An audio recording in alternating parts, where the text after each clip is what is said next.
অনেকদিন পর এলাম তোমাদের বাড়ি। খবর আছে রিনাদির মেয়ে একটা ছেলের সঙ্গে পালিয়েছে। ছেলে আবার বেকার, কিছু করে না।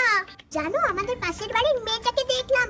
হ্যাঁ হ্যাঁ ওই মেয়েটা গো। বাবু জানো একটা ছেলে মোটরসাইকেলে চেপে যাচ্ছিল, এমন করে দুজনে বসেছে তাদের মাঝখান দিয়ে একটা মশাও পেরোতে পারবে না।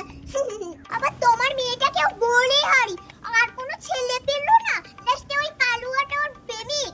ছোটবেলা থেকে তোমার মেয়েটাকে খুব কালো জামা পরাতে, এবার বোঝো ঠেলা, কালো জামার সঙ্গে কালো জামাইও পেয়ে গেল।